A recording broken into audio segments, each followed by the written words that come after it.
ثم جاءكم رسول مصدق لما معكم لتؤمنن به ولتنصرنه قال أقررتم وأخذتم على ذلكم إصري قالوا أقررنا قال فاشهدوا وأنا معكم من الشاهدين صدق الله مولانا العظيم وصدق رسوله النبي الكريم الأمين إن الله وملائكته يصلون على النبي يا أيها الذين آمنوا صلوا عليه وسلموا تسليما درود پاک الصلاة والسلام عليك يا سيدي يا رسول الله وعلى آلك وأصحابك يا سيدي يا حبيب الله الصلاة والسلام عليك يا رحمة للعالمين وعلى آلك وأصحابك يا شفيع المذنبين الصلاة والسلام عليك يا قائد الغر المهجلين وعلى آلك وأصحابك يا إمام الأنبياء والمرسلين صاحب صدر گرامی قدر سلالت الکرام لخت جگر جلال ملت حضرت قبلہ پیر محمد مظہر قیوم مشری صاحب دامت برکاتہم العالیہ، واجب الاحترام علماء کرام، اساتذہ کرام اور برادران عزیز علماء کرام، معزز سامعین، یہ مبارک محفلیں جن کا انعقاد تقریباً چھٹے روز سے آپ کے سامنے ہو رہا ہے اور حضرات علماء کرام اپنے فیوضات سے اور قیمتی علمی جواہر سے آپ کی جھولیاں بھرتے رہے ہیں۔ اللہ تبارک و تعالی حضرت قبلہ پیر سید ہدایت الرسول شاہ صاحب دامت برکاتہم العالیہ کو جزائے خیر عطا فرمائے۔ انہوں نے یہ بہت پیارا پروگرام شروع کر رکھا ہے، اللہ رب العزت اس میں اور زیادہ برکتیں عطا فرمائے۔ اور میں نے پہلے حضرت علامہ محمد سعید احمد صاحب اسد دامت برکاتہم العالیہ کو گزارش کی تھی کہ سب علماء کرام کو اکٹھا کریں اور ان کو اپیل کریں کہ یہ موضوعات تقسیم کر لیے جائیں، دو دو تین تین عالم ایک ایک موضوع پر مکمل تیاری کریں، کوئی مرزائیوں کے خلاف، کوئی شیعوں کے خلاف، کوئی اہل حدیثوں کے خلاف، کوئی دیوبندیوں کے خلاف، کوئی عیسائیوں کے خلاف، تاکہ تقسیم کار ہو جائے۔ ایک تو ان حضرات کا موضوع ایک ہوگا تو وہ مکمل تیاری اس کے بارے میں کر سکیں گے، پھر ان کو زیادہ سے زیادہ لوگوں کو تبلیغ کرنے کا موقع بھی مل سکے گا، لوگوں کے ہاں ان کی مانگ بھی بڑھ جائے گی، ان کا یہ فائدہ بھی ہو جائے گا، اور پھر دوسرے حضرات کو بھی یہ تسلی ہوگی کہ اس موضوع پر فلاں شخصیات جو ہیں وہ پوری مہارت رکھتے ہیں، عبور رکھتے ہیں، تو بڑے اطمینان کے ساتھ وہ ان کو ضرورت کے وقت گزارش کر سکیں گے۔ لیکن بدقسمتی یہ ہوئی کہ سب حضرات نے وہی پرانی ڈگر جو ہے اسی پر ہی چلنے کو پسند کیا، اسی پر ہی مصر رہے، اور ہماری درخواست اور گزارش جو ہے وہ انسنی کر دی گئی۔ تو آپ دیکھیں اس سلسلے میں کس قدر تنزل پیدا ہو رہا ہے۔ جو ہستی ہم میں سے اٹھتی ہے تو اس کا قائم مقام کوئی نہیں ہوتا، اور اس موضوع پر یہ ان کے معلومات ہوتے ہیں، ان کا امین کوئی نہیں نظر آتا، ان کی ترجمانی کرنے والا کوئی نہیں نظر آتا۔ تو اگر یہ صورتحال چلتی رہی کچھ عرصہ تو اس کا انجام کیا ہوگا؟ اس لیے اس طرف بھی توجہ دی جائے کہ صرف قادیانیت کے خلاف نہیں، باقی بھی بتیرے موضوعات ہیں جن پر اشد ضرورت ہے، خاص طور پر اس وقت جو اہل حدیثوں کا فتنہ ہے وہ بڑا تیزی کے ساتھ پھیل رہا ہے، اور اس کے سد باب کے لیے بھی کوشش کرنی چاہیے۔ تو یہ بہت وسیع ایک میدان ہے اور اس کے لیے افراد کو تیار کرنا بڑا اہم اور ضروری معاملہ ہے۔ پھر کتابوں کا مسئلہ ہے تو ہر بندہ اپنی کتابیں لے، آپ مطالعے کرے، تو یہ بھی بڑی دشواری ہے۔ تو ایک مرکز پہ کتابوں کے سٹاک ہو جائیں، حوالہ جات کی لسٹیں بن جائیں، وہ ہر آدمی کے پاس ہوں جس کی اس موضوع پر تیاری ہو، جب ضرورت پڑے تو کتابیں منگوا لی جائیں، تاکہ غیروں کو خواہ اپنے پیسوں سے تقویت مہیا کی جائے، اور ہر ایک پر یہ بوجھ بھی نہ پڑے کہ وہ اپنی اپنی کتابیں خریدے اور اپنی جو ہے کمزور مالی پوزیشن اس کو مزید کمزور کرے، تو اس لیے یہ کوئی اجتماعی طریقہ کاری ہو تو یہ سلسلہ چل سکے گا، ورنہ ہر ایک کا انفرادی طور پر یہ کام کرنا بڑا مشکل ہے۔ بہرحال حضرت قبلہ شاہ صاحب دامت برکاتہ العالیہ اس لحاظ سے قابل ستائش ہیں، اس موضوع پر انہوں نے کم از کم کافی عرصے سے یہ سلسلہ جاری کر رکھا ہے۔ اللہ رب العزت مزید ان حضرات کو توفیق عطا فرمائے، اور جو ہمارے نوجوان ہیں جو پہلے خطاب فرما رہے تھے تو وہ ماشاءاللہ بڑے پیارے معلوماتی انداز میں خطاب فرما رہے تھے۔ میں نے حضرت شاہ صاحب سے پوچھا تو فرمایا طالب علم تھے ہمارے، تو ماشاءاللہ وہ طالب علم تو بندہ ساری زندگی رہتا ہے، لیکن بہرحال وہ بہت بڑے عالم بن چکے تھے اس موضوع کے لحاظ سے، تو اللہ مزید ان کے علم میں فضل میں برکتیں عطا فرمائے، اور مزید انہیں ہمت اور جرت کے ساتھ مسلک کی خدمت کرنے اور مخالفین کی سرکوبی کرنے کی توفیق عطا فرمائے۔ مرزے نے مسلمانوں کے اندر یہ فتنہ پیدا کیا، اور انگریز کی چال سے یہ سب کچھ ہوا تاکہ مسلمان ذہنی افتراق اور انتشار کا شکار ہوں۔ حکومتی سطح پر مسلمان محروم ہو چکے تھے حکومت سے، پہلے متحدہ ہندوستان ان کے زیر انتداب تھا، ان کی حکومت تھی، ہندو سکھ باقی قومیں محکوم تھیں۔ پھر انگریز کے فاتح بن جانے کے بعد اور مسلم مزاحمت کے ختم ہو جانے اور مسلمانوں کی شکست کھا جانے کے بعد غیر مسلم قوتیں اور زیادہ دلیر ہو گئیں اور جرت سے کام کرنے لگ گئیں، مسلمان ذہنی پستی کا شکار ہو گئے۔ تو مسلمان اس بات کے منتظر تھے کہ کوئی ایسی شخصیت سامنے آئے جو مذہب کی ترجمانی کرے، عیسائیوں کا مقابلہ کرے، انگریزوں کا مقابلہ کرے۔ تو مرزے نے پہلے عیسائیوں کے خلاف تقریریں شروع کی، اس موضوع پر بڑے مناظرے مباحثے وغیرہ شروع کیے، تو لوگوں کی اس طرف توجہ ہو گئی۔ پھر انگریز نے ایسا چکر دیا انہیں کہ حضرت نے خود ہی مسلمانوں کی کمر میں خنجر گھونپنے کا پروگرام جو ہے وہ بنا لیا۔ کبھی مجدد ہونے کا دعویٰ کیا، پھر مہدی ہونے کا دعویٰ کیا، پھر مسیح ہونے کا دعویٰ کیا، پھر مسیح موعود ہونے کا دعویٰ کیا، پھر ذلی بروزی نبی ہونے کا دعویٰ کیا، بالآخر مستقل نبی ہونے کا دعویٰ جڑ دیا۔ تو اس طرح مسلمانوں کو مزید افتراق اور انتشار سے دوچار کیا، اور ان کے زخموں پر مزید نمک پاشی والا پروگرام جو ہے وہ بنایا۔ تو ختم نبوت مسلمانوں کا ایک بنیادی عقیدہ تھا، اور اہل اسلام اس بات کے قائل تھے، اور اب بھی قائل ہیں جو مسلمان ہیں، کہ محبوب کریم علیہ الصلوۃ والتسلیم آخری پیغمبر ہیں، آپ کے بعد کسی نئے پیغمبر کے آنے کی کوئی گنجائش نہیں ہے۔ اور محبوب کریم علیہ الصلوۃ والتسلیم نے اسے بڑے واضح انداز میں بیان فرمایا کہ ایک مکان ہو، اس کی منڈیر پر ایک اینٹ کی جگہ باقی رہ گئی ہو، مکان والا لوگوں کو دعوت دے، آؤ میرے مکان کا نظارہ کرو، وہ آئیں، مکان دیکھیں اندر سے باہر سے، تو کہیں کاش یہ ایک اینٹ یہاں لگی ہوتی تو مکان بالکل مکمل ہوتا، یہ اس ایک اینٹ کی وجہ سے ادھورا ہے، نامکمل ہے۔ تو فرمایا انا اللبنۃ وانا خاتم النبیین، میں وہ آخری اینٹ ہوں اور میں خاتم النبیین ہوں۔ اب اس سے بڑھ کر یہ مسئلہ سمجھانے کی اور کیا صورت ہو سکتی ہے کہ میں آخری اینٹ ہوں، جس طرح کہ اس مکان میں آخری اینٹ کی گنجائش تھی، ہر کوئی محسوس کر رہا تھا کہ یہ کمی ہے، یہ پوری ہونی چاہیے۔ اسی طرح نبوت ایک مکان ہے اور میں اس میں آخری اینٹ ہوں جو اس کی تکمیل کر رہا ہوں۔ تو ان حضرات کے لیے نبی کریم علیہ الصلوۃ والتسلیم کے سمجھانے کا اس سے بڑا واضح انداز کیا ہو سکتا ہے، اور اس سے بہتر صورت ختم نبوت کے مسئلے کے سمجھنے کی اور کیا ہو سکتی ہے۔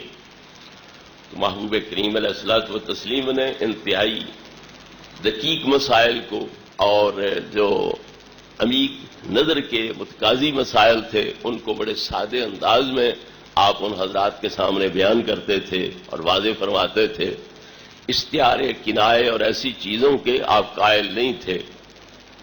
محبوب کریم علیہ الصلوۃ والتسلیم نے صرف یہ بتلانا تھا کہ مہینہ کوئی 29 تاریخ کا ہوتا ہے، کوئی 30 تاریخ کا ہوتا ہے، تو آپ نے فرمایا الشہر ھکذا و ھکذا و ھکذا، 5 انگلیاں یہ 5 یہ 10 ہو گئیں، 3 مرتبہ لہرایا، فرمایا اشار و ہاکذا وہاکذا وہاکذا، 30 ہو گئے، اور پھر فرمایا اشار و ہاکذا وہاکذا وہاکذا، 1 انگلی بند کر لی، 29۔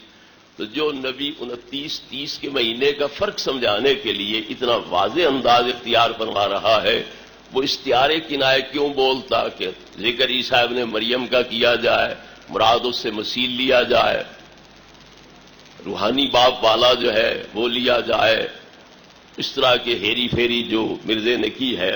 تو لہذا جو ظاہری مفہوم حدیثوں میں بیان کیا گیا اور اس طرح محسوس انداز میں نبی کریم علیہ الصلوۃ والتسلیم نے ختم نبوت کے اس مسئلے کو اجاگر کیا، اس کے بعد کسی بھی آدمی کے لیے ذرہ بھر اس میں گنجائش نہیں تھی کہ وہ نبوت کا دعویٰ جو ہے وہ کر سکتا۔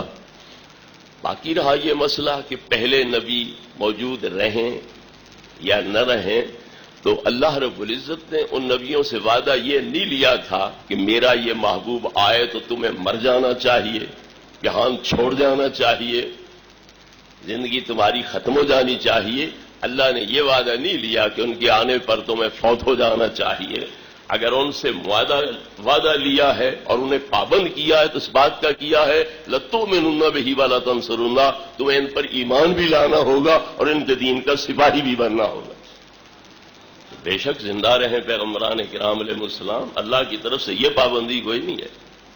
وَإِذَا أَخَذَ اللَّهُ مِيثَاقَ النَّبِيِّينَ، یاد کرو اس وقت کو جب اللہ رب العزت نے تمام پیغمبران کرام انبیاء علیہ السلام سے یہ عہد لیا کہ اگر میں تمہیں کتاب دوں، حکمت دوں، دنیا کے اندر نبی رسول بنا کر کے بھیجوں، تمہاری نبوت چمکے، رسالت چمکے، ہزاروں لاکھوں لوگ تمہارے حلقہ غلامی میں داخل ہوں، تمہاری حکومتیں قائم ہوں، تم صاحب تاج و تخت بن جاؤ، شرق تا غرب، شمال تا جنوب تمہاری حکومت سلطنت کے پرچم لہرا رہے ہوں، تمہارے تخت ہواؤں پہ اڑ رہے ہوں، اور جن انسان چرند پرند درند تمہارے زیر فرمان ہوں، این اس موقع پر ثم جاءکم رسول مصدق لما معکم، این اس موقع پر میرا یہ محبوب تمہارے پاس آ جائے جو تمہاری نبوت، رسالت، صحف اور کتب کی تصدیق کرنے والا ہے، تو تؤمنون بہ ولتنصرون، تو تمہیں ان کے ساتھ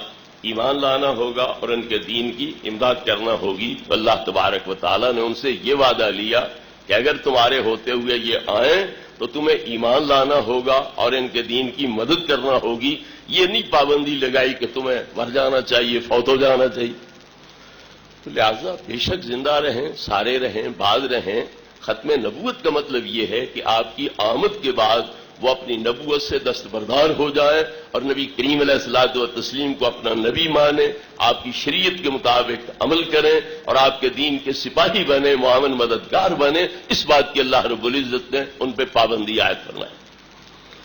اور پھر پوچھا اقررتم واخذتم علی ذلکم اصری، جو میں بوجھ تم سے اٹھوا رہا ہوں یہ بوجھ اٹھاتے ہو؟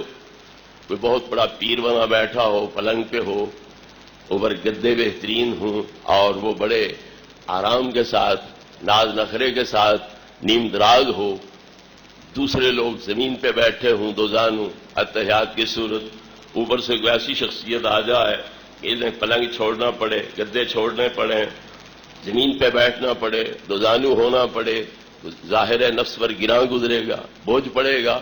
تو انبیاء علیہ السلام کو بھی پوچھا اللہ تبارک و تعالی نے کہ اقررتم اخذتم علی ذلکم اصری، یہ جو بوجھ میں تم سے اٹھوا رہا ہوں کہ پہلے نبی رسول ہوگے، حاکم ہوگے، وہ تمہارے مرید ہوں گے، امتی ہوں گے، محکوم ہوں گے، پھر تمہیں ان امتیوں کے ساتھ شامل ہونا پڑے، محکوموں میں شامل ہونا پڑے، تو یہ بوجھ بہت بڑا بوجھ ہے نفس کے لیے، تو یہ برداشت کرتے ہو؟ تو قالوا اقررنا، سب نے بیک زبان کہا کہ ہم اقرار کرتے ہیں۔ فاشهدوا وانا معكم من الشاهدين، تم ایک دوسرے پر گواہ ہو جاؤ اور میں بھی تم تمام پر گواہ ہوں اور تمہارے ساتھ گواہوں میں سے ایک گواہ ہوں۔ تو اللہ تبارک و تعالیٰ نے عہد لیا تو یہ لیا کہ تمہاری موجودگی میں یہ آئیں تو تمہیں ایمان لانا ہوگا، لہذا وہ ذاتیں برقرار رہیں گی، ان کا اگلا پیریڈ نبوت کا برقرار رہے گا، عند اللہ وہ انبیاء اسی طرح رہیں گے، لیکن نبی کریم علیہ الصلوۃ والتسلیم کی بعثت پر ان کا دور رسالت نبوت مکمل ہو جائے گا. اس لیے بعد والے دور میں جو شریعت چلے گی وہ پیارے مصطفیٰ کریم علیہ السلام کی چلے گی. ایک ظرف زمان ہے، ایک ظرف مکان ہے. جس طرح پہلے دور میں کئی پیغمبر بیک وقت ہوتے تھے، 30 پیغمبر، اس سے بھی زیادہ بیک وقت موجود ہوتے مختلف علاقوں میں. حضرت لوط بھتیجے ہیں حضرت ابراہیم علیہ السلام کے، وہ بھی نبی ہیں، آپ بھی نبی ہیں، تو ان کا الگ ایریا ہے، آپ کا الگ ایریا ہے. تو جس طرح ایک مکان کا نبی دوسرے مکان میں چلا جائے تو نبی ہے مگر دوسرے علاقے والوں کا نبی نہیں ہے، اسی طرح ایک زمانے کا نبی اگر دوسرے زمانے میں آ جاتا ہے تو وہ اپنے زمانے کا نبی ہے، دوسرے زمانے کا نبی نہیں ہے. تو جو ظرف مکان کا معاملہ ہے وہی ظرف زمان کا معاملہ ہے. تو یہ کہنا کہ ان کی نبوت کوئی منسوخ ہو جائے گی یا وہ نبوت ان کی چھین لی جائے گی، تو چھینی نہیں جائے گی. جو ان کا پیریڈ ہے نبوت کا وہ پورا ہو گیا، عند اللہ نبی ہے، وہی مقام وہی عزت احترام ان کو نصیب ہوگا. لیکن آگے زمانہ دوسرے کا آ گیا، جس طرح ایک کا مکان علاقہ الگ ہے نبوت کا، دوسرے کا الگ ہے، وہ ادھر آئے یہ ادھر جائے نبی ہے مگر اس علاقے والوں کے نبی نہیں ہے، نہ وہ ان کی غلامی کے پابند ہیں. تو جو ظرف مکان کا معاملہ ہے وہی ظرف زمان کا معاملہ ہے. تو لہذا حضرت عیسیٰ علیہ السلام جمہور کا مذہب یہی ہے. ذهب الجمهور من العلماء الى ان اربعة من الانبیاء فی زمرۃ الاحیاء. علی قاری علیہ رحمت شرافی کے اکبر میں فرماتے ہیں کہ جمہور علماء کا مذہب یہ ہے کہ 4 پیغمبران کرام علیہ السلام یہ اسی طرح زندہ موجود ہیں، 2 زمین کے اندر حضرت خضر اور حضرت الیاس، اور 2 آسمانوں کے اندر حضرت ادریس اور حضرت عیسیٰ علیہ السلام. تو لہذا اگر وہ زندہ ہیں آسمانوں پر ہوں یا زمین پر ہوں تو وہ پابند اس کے نہیں کہ وہ مریں جہان چھوڑیں، وہ پابند اس کے ہیں کہ نبی کریم علیہ الصلوۃ والتسلیم کی امت میں داخل. اور شب معراج تمام پیغمبران کرام کو اللہ رب العزت نے بیت المقدس میں اکٹھا فرمایا. نبی کریم علیہ الصلوۃ والتسلیم نے امامت فرمائی، انہوں نے اقتداء کی، نبی پاک کی شریعت کے مطابق انہوں نے نماز پڑھی، آپ کے قرآن کی قرات کے مطابق نماز پڑھی، نبی پاک صلی اللہ علیہ وسلم کو اپنا امام تسلیم کیا. تو لہذا وہ جو عہد تھا روز الست کا تو وہ انہوں نے اس مقام پہ پورا کر دیا. تو حضرت عیسیٰ علیہ نبینا علیہ الصلوۃ والسلام اس وقت سے آپ کی امت میں داخل ہیں اور اب بھی تشریف لائیں گے تو ایک امتی کی حیثیت سے تشریف لائیں گے. یہ کہنا کہ عیسیٰ علیہ السلام اگر آ سکتے ہیں اور نبی پاک کی نبوت میں کوئی فرق نہیں پڑ سکتا تو پھر کوئی نیا آپ کی امت سے پیدا ہو جائے تابع آپ کا ہو پھر فرق کیا پڑے گا. وہ مستقل نبی تھے، تابع نبی نہیں تھے، مستقل نبی تھے، صاحب کتاب تھے، لیکن اب وہ امتی بن رہے ہیں. تو پھر تعجب کی بات یہ ہے کہ اگلے مستقل صاحب کتاب نبی جب نبوتوں کے دعووں سے دستبردار ہو کر محض امتی بن رہے ہیں تو پھر امتیوں میں سے کسی کو نبوت کا دعویٰ کرنے کا کیا حق حاصل ہو سکتا ہے. وہ اگلے پیغمبر ہیں، صاحب کتاب ہیں، لیکن وہ پیغمبری کا دعویٰ ترک کر رہے ہیں، محض اور محض نبی پاک صلی اللہ علیہ وسلم کی امتی کی حیثیت سے وہ دین کی خدمت کے لیے آ رہے ہیں. تو جب اگلے نبی دعوے نبوتوں کے چھوڑ کے محض امتی کی حیثیت سے نبی کریم علیہ الصلوۃ والتسلیم کے دین کی خدمت کریں تو امت میں سے کسی کو نبوت کا دعویٰ کرنے کا کیا حق حاصل ہو سکتا. اور محبوب کریم علیہ الصلوۃ والتسلیم نے بڑا واضح انداز میں اس فرق کو بیان فرمایا. ان بنی اسرائیل کانت تسوسهم الانبیاء کلما ہلاک نبی خلفہ نبی. بنی اسرائیل کے دور میں امتوں کا کنٹرول انبیاء کے ذریعے تھا. ایک نبی دنیا سے رخصت ہوتا تو دوسرا نبی اس کی جگہ پر تشریف لے آتا. لیکن لا نبی آبادی، میرے بعد کوئی نبی نہیں ہے، وسیکون خلفاء، میرے بعد خلفاء ہوں گے، فیکثرون، وہ بتیرے ہو جائیں گے. تو تم کیا کرنا، فو بیعت الاول فالاول، جو پہلے خلیفہ بنے اس کی بیعت کرنا، جو اس کے ساتھ دوسرا مدعی بن بیٹھے اس کے اس کے خلاف کارروائی کرنا. ان میں اچھے بھی ہوں گے، عادل بھی ہوں گے، ظالم بھی ہوں گے. تو آتوہم حقہم، جو ان کا حق تم پر ہے وہ ان کو دیتے جاؤ. اور جو تمہارا حق وہ نہیں دیتے ہیں تو فإن اللہ سائلہم اما استرعاہم، اللہ خود ان سے پوچھ لے گا کہ میں نے تمہیں حکومت دی تھی، لوگوں کے یہ حقوق تم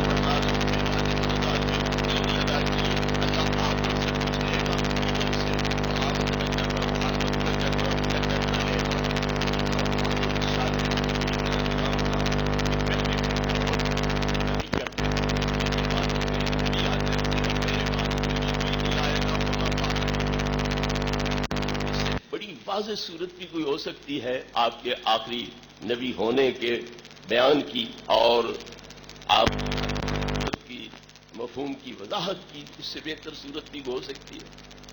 حضرت میں آپ نے فرمایا لو کان بعدی نبی لکان عمر، اگر میرے بعد کوئی نبی ہونا ہوتا تو حضرت عمر نبی ہوتے۔ تو پتہ چلا صلاحیتیں موجود ہیں، استعداد کامل ہے، اہلیت مکمل ہے، لیکن چونکہ نبی کریم علیہ السلام پر سلسلہ نبوت ختم ہو گیا، لہذا حضرت عمر رضی اللہ تعالیٰ عنہ نبی نہیں بن سکتے۔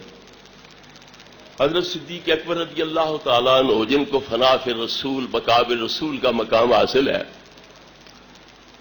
مرزے کو بھی دعوت تو ہے کہ میں بروزی نبی ہوں، میں اتباع کاملہ کی بدولت فانی ہو چکا ہوں نبی پاک کی ذات میں، اور صرف ظاہر میں ہوں، حقیقت میں اندر نبی کریم علیہ السلام ہے۔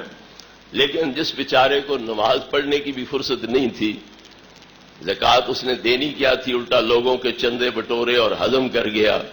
حج کرنا استطاعت کے باوجود جسے نصیب نہیں ہوا ہے تو اس میں اتباع کامل کہاں سے آئی؟ تو بہرحال یہ تو خالی ڈینگ ہے اس کی۔ تو جس صدیق اکبر کو یہ حیثیت، یہ مرتبہ، یہ مقام یقیناً حاصل ہے، وہ کیوں نہ نبی بنے؟ روایات میں آتا ہے کہ جب مدینہ پاک نبی کریم علیہ الصلوۃ والتسلیم اور حضرت صدیق پہنچے، اہل مدینہ جنہوں نے زیارت کی ہوئی تھی وہ تو آپ کے ہاتھ چومتے، قدم چومتے، جنہوں نے پہلے سرکار کو نہیں دیکھا ہوا تھا تو وہ آ کے حضرت صدیق کی دستبوسی کرتے، پابوسی کرتے، سمجھتے کہ یہ نبی ہے۔ کیوں؟ وہ عمر میں ذرا بڑے نظر آتے تھے حضرت صدیق، اس لیے لوگ سمجھتے تھے کہ یہ نبی ہیں۔ تو چلو عمر میں وہ بڑے نظر آتے تھے، ہوتی ہے بعض بندے جو ہیں ان کی کایا ایسی ہوتی ہے، بدنی صلاحیت ایسی ہوتی ہے کہ عمر چھوٹی بھی ہو وہ بڑے معلوم ہوتے ہیں، بعض بندے عمر کے بڑے ہوتے ہیں بالکل جوان نظر آتے ہیں، تو یہ فرق تو ہوتا رہتا ہے، مگر یہ کوئی ہے قاعدہ قانون کہ جو عمر میں وڈیرا ہو تو وہ نبی ہوتا ہے؟ کیا چہرہ بددعا نہیں بتلا رہا تھا کہ نبوت ادھر ہے؟ کیا علم نشرح والا سینہ نہیں بتلا رہا تھا کہ نبوت ادھر ہے؟ ما زاغل بصر والی آنکھیں نہیں بتلا رہی تھی کہ نبوت ادھر ہے؟ وما ينطق عن الهوى والے ہونٹ نہیں بتلا رہے تھے کہ نبوت ادھر ہے؟ ید اللہ والے ہاتھ نہیں بتلا رہے تھے کہ نبوت ادھر ہے؟ تو مولا مرتضیٰ فرماتے ہیں کہ صرف میں نہیں کہتا، یقول رأیتہ لم ارى قبلہ ولا بعدہ مثلہ صلی اللہ علیہ وسلم، جو بھی نبی کریم علیہ الصلوۃ والتسلیم کی قامت زیبا اور صورت زیبا کا نظارہ کرے گا، اس کا رد عمل یہی ہوگا کہ ایسا پیکر حسن و جمال نہ کبھی پہلے دیکھا ہے نہ بعد میں دیکھنا ہے۔ حضرت حسان رضی اللہ عنہ کیا فرماتے ہیں؟ احسن من کلم ترکت عینی واجمل من کلم تلد النساء، میری آنکھ نے تمہارے جیسا پیکر حسن نہیں دیکھا اور کسی ماں نے ہی تمہارے جیسا پیکر جمال جو ہے اسے جنم نہیں دیا۔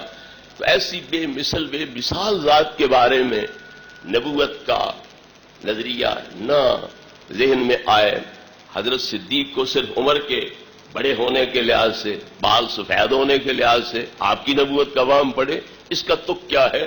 تو معلوم ہوتا ہے کہ غار کی اس 3 دن رات کی خدمت میں نبی کریم علیہ الصلوۃ والتسلیم نے ان پر ایسی اتحادی نگاہ فرمائی تھی، توجہ اتحادی فرمائی تھی کہ ان کے ظاہر اور باطن کو اپنے جیسا بنا دیا تھا۔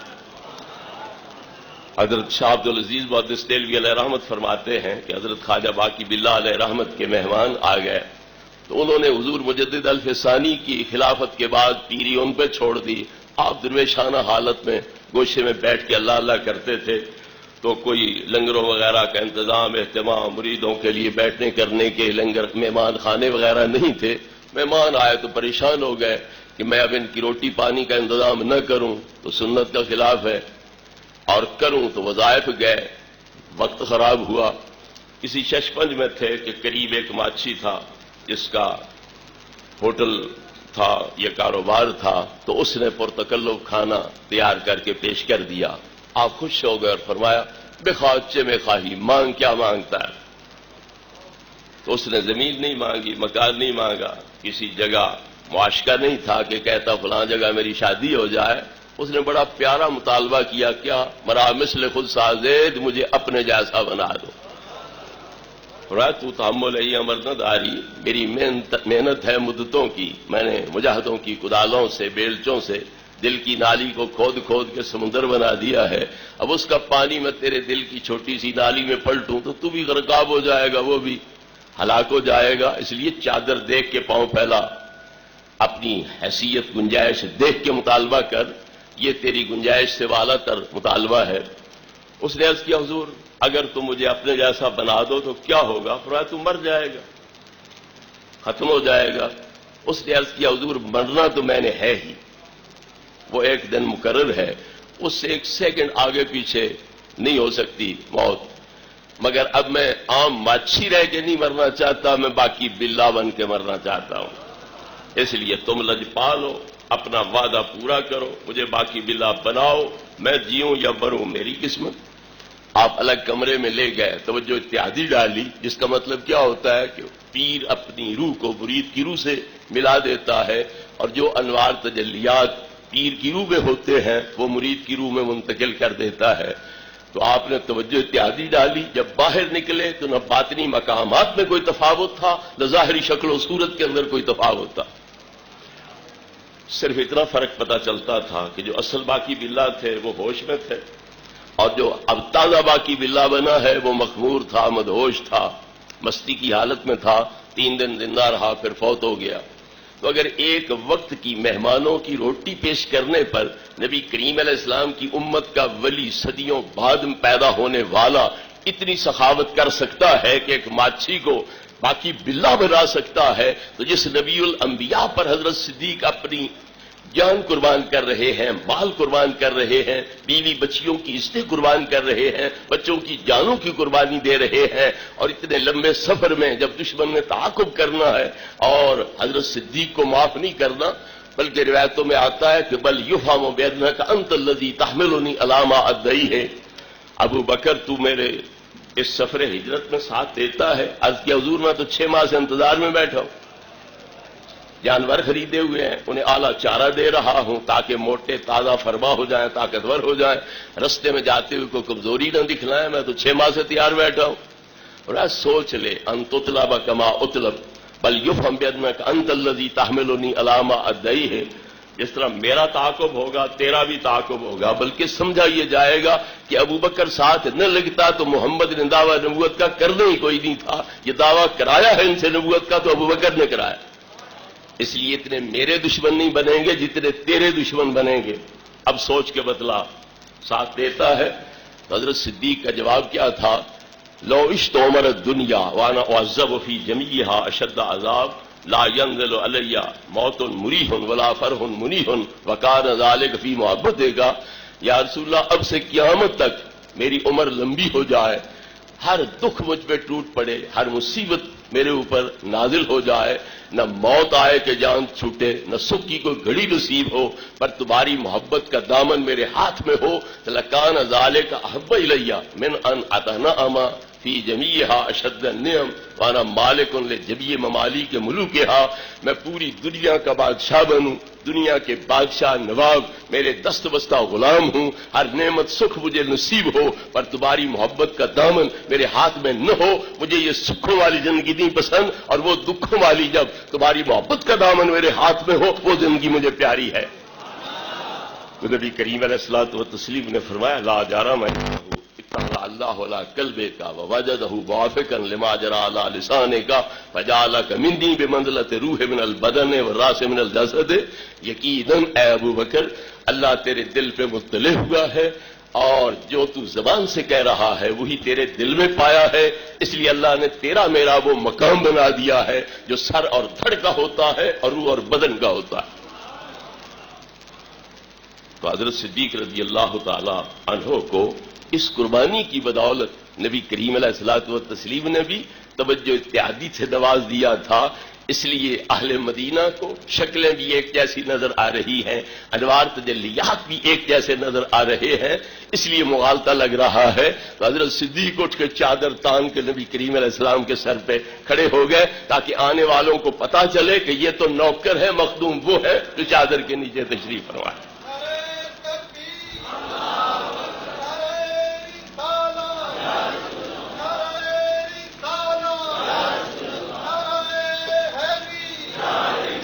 تو جس صدیق کو فنا فی رسول بقاب رسول کا مقام حاصل ہے وہ کیوں نہیں نبی بن رہے؟ تابع نبی وہ کیوں نہیں بن رہے؟ مولا مرتضیٰ کیوں نہیں بن رہے جن کے بارے میں نبی کریم علیہ الصلوۃ والتسلیم ہاتھ میں ہاتھ ڈال کے مجمع کے اندر کہہ رہے ہیں کہ من کنت مولا فعلی مولا، جس کا میں مولا علی اس کے مولا ہیں. الا انہ لا نبی بعدی، میرے بعد نبی کوئی نہیں ہے لہذا یہ نبی نہیں ہو سکتے ہیں. تو جب اتنی کامل ہستیاں جو ہیں وہ نہ مستقل نبی بنے نہ تابع نبی بنے تو ایسا بندہ جسے نماز پڑھنی نصیب نہیں ہوتی تھی وہ اس مقام پہ کیسے فائز ہو گیا؟ حضرت عیسیٰ علیہ السلام کے بارے میں نبی کریم علیہ السلام نے ایک مشخص علامت بیان کی کہ آپ 2 چادروں میں اتریں گے، زرد رنگ کی چادریں ہوں گی، ایک تہبند ایک اوپر اوڑھنے والی. تو مرزا کہتا ہے ان 2 چادروں سے مراد ہیں 2 بیماریاں، ایک اوپر والے حصے میں ہوگی ایک نچلے حصے میں. تو مجھے بھی 2 بیماریاں ہیں، ایک میرے سر میں بیماری ہے چکراتا رہتا ہے، دوسری نچلے حصے میں بیماری ہے کہ مجھے دھڑا دھڑ پیشاب آتا رہتا ہے. دن میں 200 مرتبہ تک حضرت پیشاب فرمایا کرتے تھے. تو جو دن میں 200 مرتبہ پیشاب کرتا ہے وہ استنجا کب کرتا ہوگا، وضو کب کرتا ہوگا، نماز کتنی پڑھتا ہوگا؟ تو جسے نماز تک پڑھنا نصیب نہیں ہے وہ فنا فی رسول بقاب رسول کے مقام پہ کیسے فائز ہو گیا؟ حضور غوث پاک رضی اللہ تعالیٰ عنہ جنہوں نے 40 سال عشاء کے وضو سے صبح کی نماز پڑھی، نبی پاک کی شریعت کا علم بھی حاصل کیا، پھر مجاہدے بھی یہ ہیں 40 سال عشاء کے وضو سے صبح کی نماز پڑھ رہے ہیں، 25 سال کا عرصہ جنگلوں میں گزارا، روزہ رکھا تو درختوں کے پتے کھا کے، کھولا تو درختوں کے پتے کھا کے، رات جاگتے ہوئے گزرتی ہے قیام میں، دن سیام میں گزرتا ہے. 15 سال کا عرصہ ایک قدم پہ کھڑے ہو کر عشاء کے بعد الف لام میم سے شروع کر کے والناس پہ ختم کرتے ہیں. تو ان کو یہ مقام نہ ملا حسنی حسینی سید ہو کر اور اتنے عالم ہو کر اتنے مجاہد ریاستیں کرنے کے باوجود. حضور خواجہ ہند جو آئے تو اکیلے ہندوستان میں گئے تو 90 لاکھ کو کلمہ پڑھا کے گئے. وہ امتی کے امتی رہے، وہ نبی نہ اصلی بنے نہ تابع بنے نہ ذلی بروزی بنے. تو مرزے کو جس کو شریعت پہ عمل کی بھی توفیق نہیں ہوئی وہ کیسے نبی بن گیا؟ تو میرے بزرگوں اور بھائیوں باقی مسئلے تو دور کے ہیں. بہرحال میرے عزیز محترم آپ کے سامنے بیان کر رہے تھے حضور اعلی حضرت گولڈوی پیر میر علی شاہ صاحب رحمۃ اللہ علیہ کے مباحث مناظرے کا معاملہ. تو جس کا دعویٰ نبی ہونے کا ہو اور وہ نبی کے ایک امتی کے ساتھ مناظرے کی جرت نہ کر سکے اس کے دعوے کی کیا حیثیت رہ جائے گی؟ نبی تو صاحب معجزات ہوتے ہیں، وہ اپنی اس باطنی قوت سے مد مقابل جو ہیں تو ان کو مفلوج کر کے رکھ دیتے ہیں، بے بس کر کے رکھ دیتے ہیں. موسیٰ علیہ السلام کے پاس حکومت تھی، فرعون کے پاس حکومت بھی ہے، خدائی دعوے دار بھی ہے، مگر فرعون کچھ بگاڑ سکا موسیٰ علیہ السلام؟ یا فرعون سے ڈرے موسیٰ علیہ السلام کسی مقام پر؟ تو پھر مرزے کو جرت نہیں پڑ رہی کہ نبی کریم علیہ السلام کے غلام کے ساتھ جن کے پاس بظاہر نہ کوئی حکومت ہے، نہ سلطنت ہے، نہ فوج ہے، نہ سپاہ ہے، خالی باتیں کرنا ہے تو ان کے سامنے وہ باتیں مباحث مناظرے کی صورت میں کرنے کی جرت نہیں کر سکا، آ نہیں سکتا. وہ نبوت کا دعویٰ کیسے کر سکتا ہے؟ میں نے حضور پیر جماعت علی شاہ صاحب رحمۃ اللہ علیہ کے ملفوظات شریفہ میں پڑھا کہ جب مرزا نے یہ کہا نا کہ ہم سورہ فاتحہ کی تفسیر لکھتے ہیں عربی میں بے نکت الفاظ میں اور ثالث مقرر کر لیتے ہیں تو جس کے حق میں فیصلہ ہو گیا وہ سچا ہو جائے گا، جس کے خلاف ہو گیا وہ جھوٹا ہو جائے گا. تو اعلی حضرت گولڈوی نے کیا فرمایا کہ 2 چیزیں ہیں، ایک تو یہ کہ نبی کاغذ قلم دوات تو بھی رکھ دے، کاغذ قلم دوات میں بھی رکھ دیتا ہوں، تو اپنی قلم کو کہہ وہ لکھے، میں اپنی قلم کو کہوں گا کہ وہ لکھے، جس کی لکھے گی وہ سچا ہو گیا، جس کی نہیں لکھے گی وہ جھوٹا ہو گیا۔ تو مرزا یہ چیلنج قبول نہ کر سکا۔ تو جو امتی ہے اور 14ویں صدی کا امتی ہے وہ یہ دعوے کر رہا ہے کہ تو بھی کاغذ قلم رکھ اور اسے لکھنے کا حکم دے، میں بھی کاغذ قلم رکھتا ہوں، اسے لکھنے کا حکم دیتا ہوں۔ تو صرف یہ نہیں کہ تو لکھے عربی اور میں لکھوں عربی، قلم آپ لکھتی رہے، تو صرف توجہ اس پہ ڈال، میں بھی توجہ ڈالتا ہوں، قلم آپ لکھتی رہے گی، تو جس کی لکھ گئی وہ سچا ہو گیا، جس کی نہ لکھے جھوٹا۔ تو وہ نبوت کا دعوے دار ہے، آپ امتی اور غلام ہونے کے دعوے دار ہیں، مگر وہ اس چیلنج کو قبول نہیں کر سکا ہے۔ تو ایسا آدمی نبوت کا کیسے حقدار ہو سکتا ہے؟ بہرحال یہ سراسر فراڈ تھا، دھوکہ بازی تھی اور انگریز کی سرپرستی حاصل تھی، اس لیے یہ مرزا صاحب کرتوت کرتے رہے۔ میں جامعہ رضویہ میں حضور محدث اعظم پاکستان رحمۃ اللہ علیہ کے زیر سایہ دور شریف کا ایک طالب علم تھا، تو مرزائیوں کی ایک جماعت یہاں آ گئی، تو وہ اسی طرح بحث مباحثہ کرنے لگ گئے۔ تو میں نے کہا کہ مسیلمہ کذاب کے خلاف صحابہ کرام علیہ رضوان نے جہاد کیا اور اس کے دعوی نبوت کو قبول نہ کیا، اس کو کیفر کردار تک پہنچا دیا۔ تو پتہ چلا کہ قرآن حدیث کے ساتھ ساتھ صحابہ کرام علیہ رضوان کا اجماع ہے اس پر کہ نبی کریم علیہ السلام کے بعد کوئی نبی دوسرا نہیں ہو سکتا ہے۔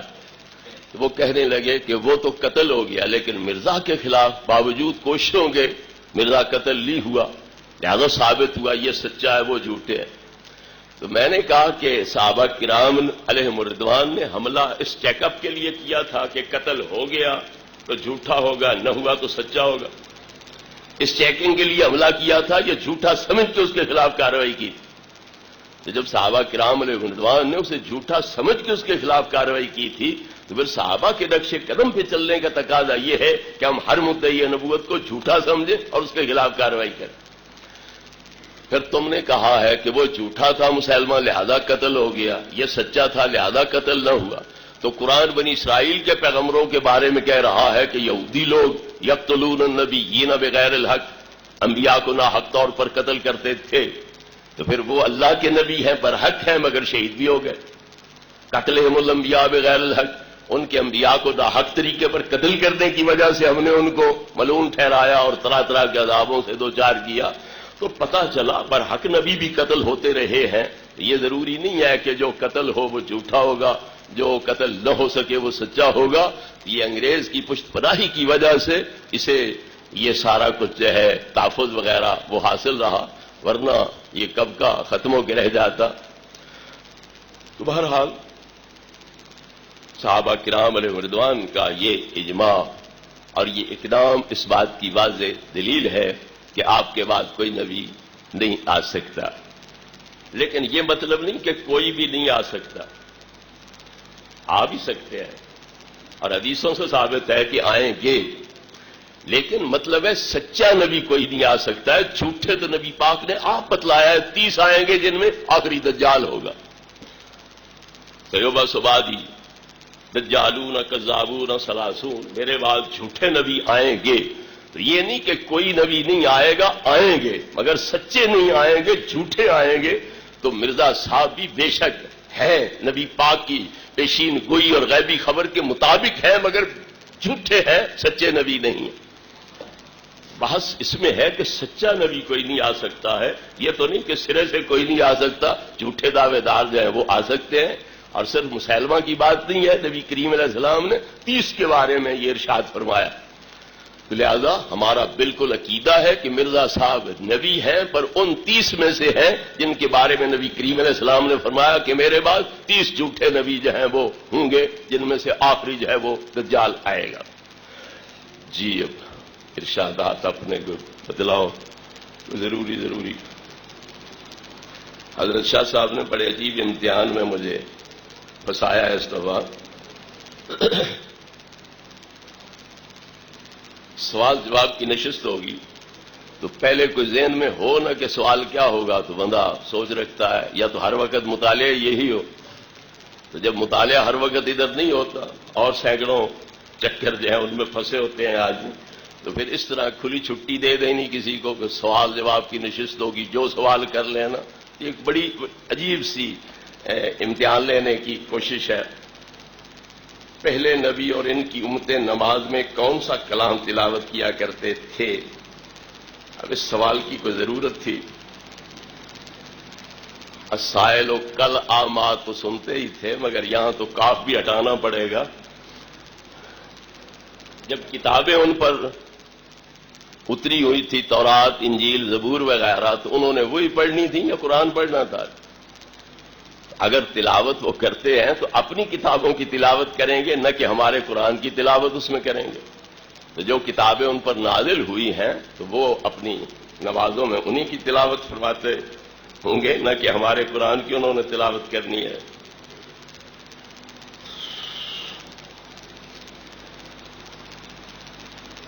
بیان فرمائیں کہ کیا تحذیر الناس کی عبارت کی امتی بظاہر عبادت کرتے ہیں اور بعض اوقات انبیاء کے برابر، بعض اوقات ان سے بڑھ بھی جاتے ہیں، کیا اس میں تان موجود ہے؟ حالانکہ ہم امام اعظم غوث اعظم کے حوالے سے جو روایت مشہور ہے 40 سال وغیرہ، بہرحال ایک ہے اجر ثواب کے لحاظ سے بڑھنا، ایک ہے گنتی شمار رکعت وغیرہ کا جو ہے اس کے لحاظ سے بڑھنا۔ تو اگر بڑھنے کا مطلب یہ ہے کہ اجر ثواب کے لحاظ سے بڑھ سکتے ہیں تو ایک بہت بڑی گستاخی ہے، بے حیائی ہے کہ امتی ثواب کے لحاظ سے اپنے نبی کے برابر ہو سکیں یا اس سے بڑھ سکیں۔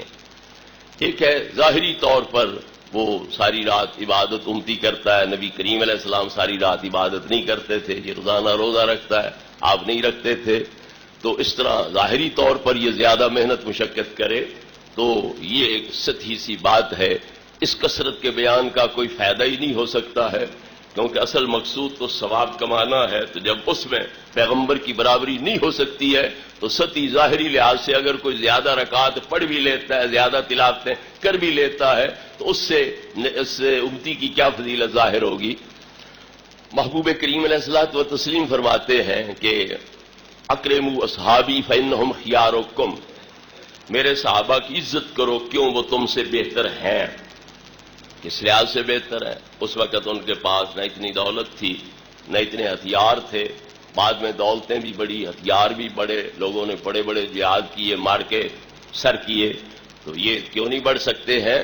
تو نبی کریم علیہ السلام نے ان کی فضیلت کا سبب کیا بیان کیا کہ تم اگر احد پہاڑ جتنا سونا خرچ کرو اور میرا صحابی سیر سیر جو کھجور کا خرچ کرے تو ما بلغ مد احد ولا نصیفہ، تمہارا احد پہاڑ جتنا سونا خرچ کیا ہوا میرے صحابی کے سیر سیر جو کھجور کی برابری بھی نہیں کر سکتا۔ اب سوچنے کی بات یہ ہے کہ جس بندے کو صحابی ہونے کے لیے یہ ضروری نہیں کہ 23 سال تک نبی کریم علیہ السلام کے پاس رہے، زیارتیں کرتا رہے، ایک لمحے کے لیے ایمان کی نظر سے جس نے نبی کریم علیہ السلام کو دیکھ لیا وہ صحابی ہے، اور اس کی یہ شان ہے کہ وہ سیر سیر کھجور یا جو کا خرچ کرے، اور دوسری طرف آج کل کے لوگ، صحابہ کے دور کے بعد والے لوگ احد پہاڑ جتنا سونا خرچ کریں۔ آج کل ایک تولہ کو 11,000 کے قریب ہوگا، تو احد پہاڑ میں کوئی 2-4 تولے ہوں گے سونا، سارا پہاڑ جو سونا بن جائے تو کتنے تولے ہوں گے؟ اس میں لاکھوں ٹن سونا ہوگا، کروڑوں من سونا ہوگا، تو تولوں کا حساب پھر کہاں پہنچے گا؟ تو ایک طرف لاکھوں ٹن سونا موجود ہو اور دوسرے لوگ خرچ کریں، ایک طرف سیر سیر جو کھجوریں ہوں جن سے ایک چاول سونا بھی نہیں حاصل ہو سکتا بظاہر، وہ ہوں، تو وہ صحابی خرچ کر رہا ہے، یہ غیر صحابی خرچ کر رہا ہے، تو صحابی کے اگر سیر جو کی برابری احد پہاڑ سونا نہیں کر سکتا ہے تو پھر نبی پاک کا جو صدقہ خیرات ہے اس کی برابری کون کر سکتا ہے؟ اگر جس نے ایک لمحے کے لیے شرف صحبت حاصل کیا ہے اس کے صدقے کا دوسرے لوگوں سے فرق اتنا ہے، پھر نبی پاک کے صدقے کا دوسرے لوگوں کی نسبت فرق کیا ہوگا؟ محبوب کریم علیہ الصلوۃ والتسلیم نے ایک مینڈا پوری امت کی طرف سے قربانی دیا. اللہم ھذا انی وامن لم یدہ من امتی، خدایا یہ میں اپنی طرف سے بھی اور اپنی ساری امت کی طرف سے بھی قربانی دے رہا. ایک مینڈے میں 2 بندے شریک نہیں ہو سکتے. گائے ہو، بھینس ہو، اونٹ ہو، 7 شریک ہو سکتے ہیں، مگر بکرا ہو، مینڈا ہو، بھیڑ ہو، بکری ہو، اس میں 2 بھی شریک نہیں ہو سکتے.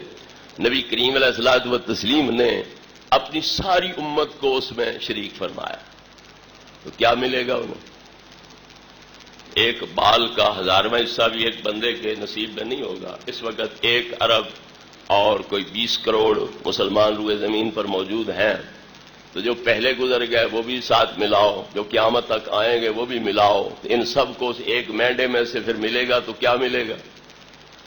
مگر جب یہ دیکھو کہ صحابی کا سیرا سیر جو یہ احد پہاڑ سونے سے زیادہ قیمتی ہے، جس نے ایک لمحے کے لیے چہرہ و دعا کی زیارت کر لی ہو، اگر اس کے سیرا سے جبوں کھجوروں کے صدقے کا وہ اجر ثواب ہے، پھر نبیوں کے نبی کے مینڈے کے اجر ثواب کا کیا اندازہ کیا جا سکتا؟ اس لیے ہمیں اپنی زندگی بھر کی قربانیوں کا وہ اجر ثواب نہیں مل سکے گا جتنا کہ نبی پاک کے کرم کا صدقہ اس مینڈے سے ہمیں اجر ثواب نصیب ہو جائے گا. تو اس لیے یہ کہنا کہ امتی جو ہے برابر بھی ہو سکتے ہیں، بڑھ بھی سکتے ہیں، کہ سوائے ایک بے باکی اور بے حیائی کا مظاہرہ کرنے کے اور کیا ہو سکتا ہے؟ کیونکہ ظاہری بڑھنے کا فائدہ کوئی نہیں. ایک بندہ جاہل ہے، وہ عبادت کر رہا ہے، اسے کوئی پتہ نہیں میں جو پڑھ رہا ہوں اس کا معنی مفہوم کیا ہے. ایک بندہ عالم ہے اور معانی پہ نظر رکھ کے پڑھ رہا ہے، الحمدللہ رب العالمین الرحمن الرحیم مالک یوم الدین تک پہنچتا ہے تو پوری کائنات کی وہ سیر کر لیتا ہے، اس کی سیر اللہ تام ہو جاتی ہے. پھر اللہ رب العزت کی ذات جو پہلے غیر محسوس تھی اب اس کے سامنے اللہ کی ذات کے جلوے آ جاتے ہیں، انوار صفات اس کے سامنے جھلکنے لگتے ہیں، اور وہ معقول کو محسوس اور غائب کو مشہود سمجھ کر کے ایاک نعبد کہہ رہا ہوتا ہے. تو اس کی عبادت جو 5 منٹ کی ہے اس کے ساتھ اس بندے کے 24 گھنٹے بلکہ مہینے سال کی عبادت کی کیا برابری ہو سکتی ہے؟ تو خالی کمیت پہ ظاہری حجم پہ نظر نہیں رکھنی چاہیے، اصل جو قدر و قیمت ہے اس پہ نظر ہونی چاہیے. تو اس لحاظ سے امتی کی کیا مجال ہے کہ نبی الانبیاء صلی اللہ علیہ وسلم کی عبادت کے قریب بھی پھٹک سکے، چے جائے کہ بڑھ سکے یا برابر ہو سکے. جی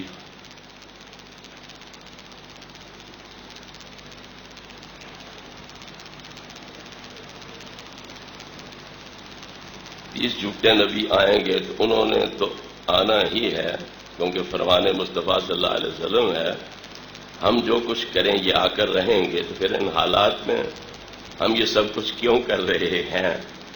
تو صحابہ کرام علیہم رضوان کو پتہ کوئی نہیں تھا کہ جھوٹے آنے ہی ہیں، تو انہوں نے اسود انسی کے خلاف کیوں کارروائی کی اور مسلمہ کے خلاف کیوں کارروائی کی؟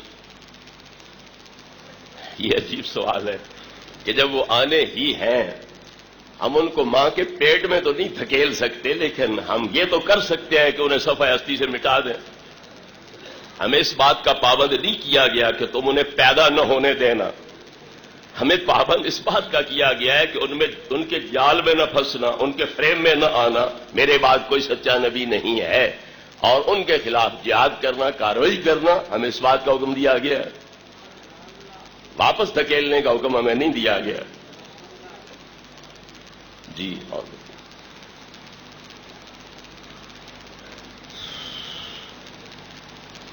مرزائیوں سے مسجد و مدرسہ کے لیے چندہ اور جگہ لینا جائز ہے یا نہیں ہے، اور ان کے بچوں کو پڑھانا اور ان کے ختم چیلم وغیرہ پڑھنا کیسا ہے؟ ماشاءاللہ اب تک جو آپ پڑھتے رہے ہیں تو اس میں یہی واضح کیا گیا ہے کہ مرزا کافر ہے، مرتد ہے، اس کے ماننے والے جو ہیں وہ کافر ہیں، دائرہ اسلام سے خارج ہیں. اب غیر مسلموں سے اللہ کی عبادت والے گھر کے لیے چندہ لینا، ماشاءاللہ پھر مسجد بھی بڑی بابرکت ہو جائے گی اور عبادت بھی بڑی اس میں ذوق شوق والی ہوگی اور بڑی فوری واصل اللہ کرنے والی ہوگی. اللہ رب العزت کے گھر کے لیے چندے وغیرہ لینا یہ بالکل جائز نہیں ہے. ہاں بچوں کو اس نیت پہ بندہ پڑھاتا ہے کہ ہو سکتا ہے وہ مسلمان ہو جائیں صحبت کا اثر ہوتا ہے. آپ بچے سنیوں کے مدرسوں میں کم پڑھاتے ہیں، دوسرے مدرسوں میں پڑھاتے ہیں، تو پھر وہ بچوں کی راہ اور ہو جاتی ہے، تمہاری راہ اور رہتی ہے. کتنی مثالیں موجود ہیں کہ صرف قرآن پڑھا، وہاں حفظ کیا تو بچے کا عقیدہ بدل گیا. تو وہ لوگ پڑھاتے ہیں تو اسی نیت سے پڑھاتے ہیں کہ ہم ان بچوں کو اپنے مذہب پہ لے آئیں. اگر تم بھی اس نیت سے پڑھاؤ کہ ہم انہیں مسلمان کریں، ان کو قرآن کی وہ آیتیں ساتھ ساتھ سمجھاتے جائیں جن سے حضور کی شان ختم نبوت واضح ہوتی ہے، صحابہ کے درجے مرتبے واضح ہوتے ہیں، اور وہ نبی نہیں بن سکے بلکہ جھوٹے نبیوں کے خلاف انہوں نے کارروائی کی ہے، تو اس نیت پر پڑھانا جائز ہے. باقی راہ ختم پڑ کے ثواب پہنچانا، تو جو کافر ہیں ان کو ثواب پہنچانا کہاں جائز ہے؟ اللہ فرماتا ہے وَلَا تُصَلِّ عَلَىٰ أَحَدٍ مِّنْهُمْ مَاتَ أَبَدًا وَلَا تَقُمْ عَلَىٰ قَبْرِهِ. نہ ان کی نماز جنازہ پڑھو منافقین کی، نہیں اپنا مبارک قدم ان منحوسوں کی قبر پہ رکھو، کیونکہ جہاں آپ کا قدم پڑے گا رحمتیں نازل ہوں گی، تو وہ اس قابل نہیں ہیں کہ ان کی قبروں پہ رحمتوں کا نزول ہو. تو لہذا یہ ایک واضح سی بات ہے، اس کے یہاں پوچھنے کا کیا مطلب تھا؟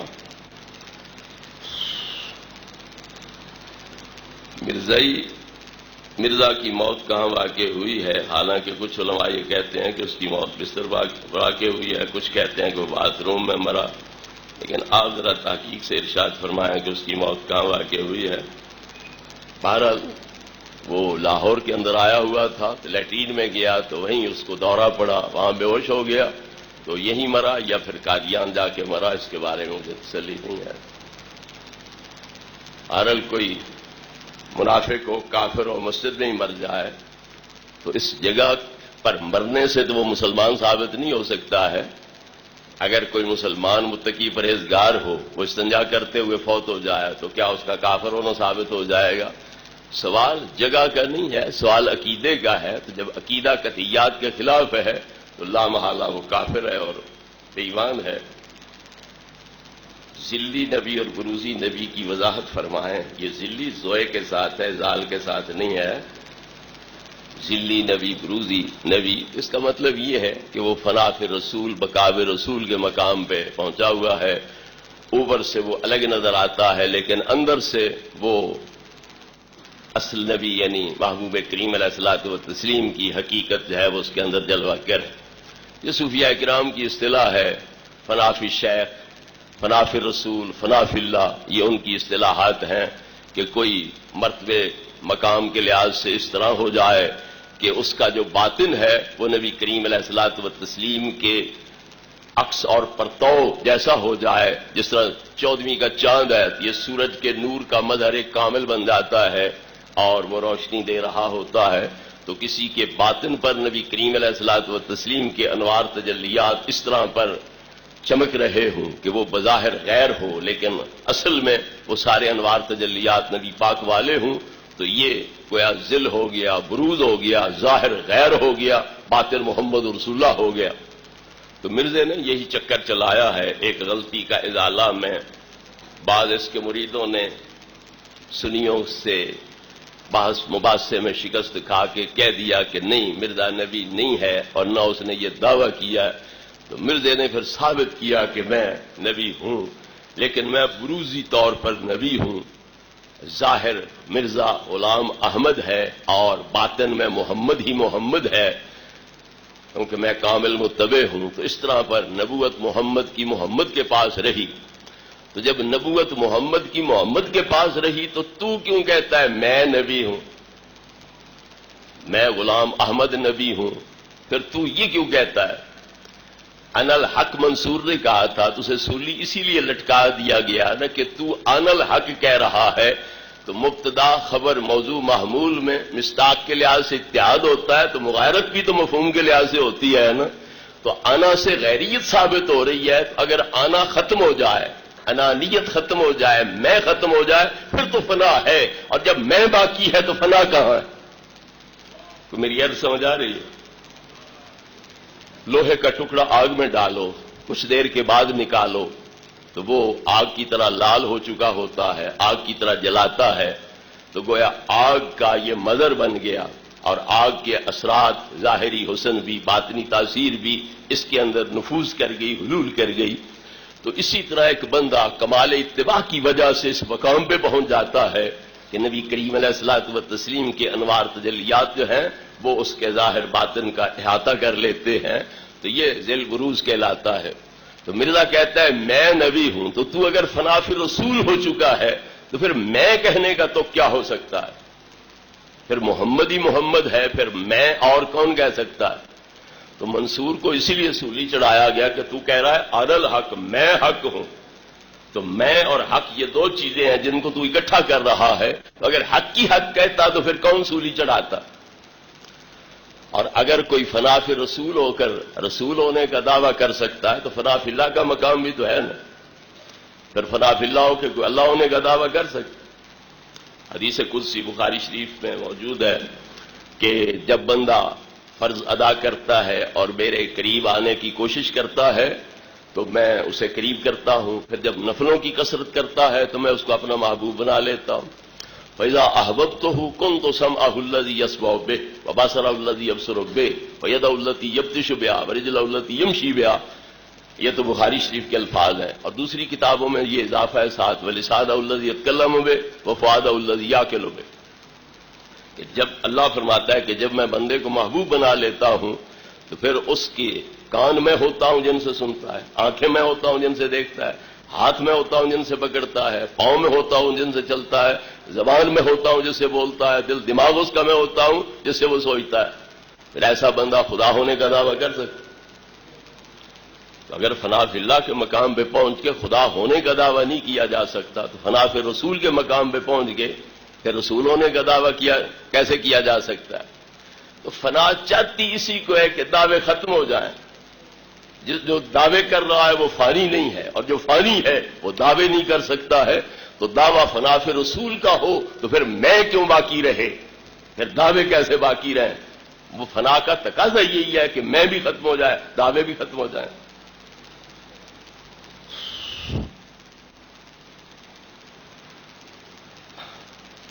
اگر کسی پیر صاحب کے قادیانیوں کے ساتھ تعلقات ہوں تو کیا ان پیر صاحب کو پیر ماننا چاہیے؟ قادیانیوں کے ساتھ تعلقات اگر دوستانہ ہیں، نفرت ان سے نہیں کرتے ہیں، تو ایسے بندے کو پیر بنانا بالکل جائز نہیں ہے۔ محبوب کریم علیہ السلام کا ارشاد گرامی ہے من رأى منکم منکرا فلیغیرہ بیدہ، تم میں سے کوئی برائی دیکھے ہاتھ سے اسے مٹانے کی طاقت ہو تو ہاتھ سے مٹا دے، فإن لم یستطع فبلسانہ، اگر ہاتھ سے مٹانے کی طاقت نہیں تو زبان کے ساتھ تبلیغ کرے، تقریر کرے، دلائل دے اور اسے مٹانے کی کوشش کرے، وہ بھی نہیں تو فبقلب، پھر متنفر ہو جائے، بیزار ہو جائے۔ تو لہذا اگر دوستانہ تعلقات ہیں تو وہ اس حدیث پاک کے بالکل خلاف جا رہا ہے، اور لیس وراء ذلک حبۃ خردل من الایمان، ہاتھ سے وہ برائی مٹانے کی طاقت ہو نہ مٹائے، زبان سے تبلیغ کی طاقت استطاعت ہو نہ کرے، دل سے نفرت بیزاری کر سکتا ہو نہ کرے، تو اس کے اندر یوں سمجھو کہ رائی کے دانے کے برابر بھی ایمان نہیں ہے۔ پیر ہونا تو دور کی بات ہے، وہ رائی کے دانے جتنا ایمان بھی اپنے اندر نہیں رکھتا نبی کریم صلی اللہ علیہ وسلم کے فرمان کے مطابق۔ ایک ہے کہ ایک بندے کے ساتھ تعلق اس لیے قائم کیا جاتا ہے کہ اسے قریب کر کے سمجھائیں، اس کو تبلیغ کریں، مرزے کی حماقتوں سے آگاہ کریں، اس کی بے ایمانی بے دینی جو ہے اس سے آگاہ کریں، اس امید پر اس کے ساتھ تعلق رکھتا ہے تو یہ جائز اور صحیح ہے۔ ہمارے سیال شریف کے مدرسے ضیاء شمس الاسلام کے ناظم اعلیٰ جناب ڈاکٹر تذکیر احمد صاحب مرحوم مرزے کے بہنوئی کے ساتھ ان کے تعلقات تھے، اور یہ اس کو سمجھاتے کرتے رہے، بالآخر وہ سنی مسلمان بن گیا اور پاکستان چھوڑ کے امریکہ چلا گیا۔ اگر یہ نیت ہو تو پھر ٹھیک ہے، اور اگر محض ذاتی مقاصد کی خاطر ہو، دین کو نظر انداز کر رہا ہو تو پھر بالکل ناجائز ہے۔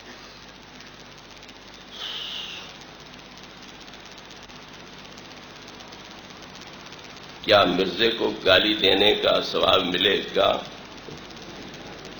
گالیاں اگر آپ مرزے کو دے سکتے ہیں تو مرزے آپ کے پیاروں کو بھی دے سکتے ہیں۔ ایک ہے کہ ایک بندے کے ساتھ تعلق اس لیے قائم کیا جاتا ہے کہ اسے قریب کر کے سمجھائیں، اس کو تبلیغ کریں، مرزے کی حماقتوں سے آگاہ کریں، اس کی بے ایمانی بے دینی جو ہے اس سے آگاہ کریں، اس امید پر اس کے ساتھ تعلق رکھتا ہے تو یہ جائز اور صحیح ہے۔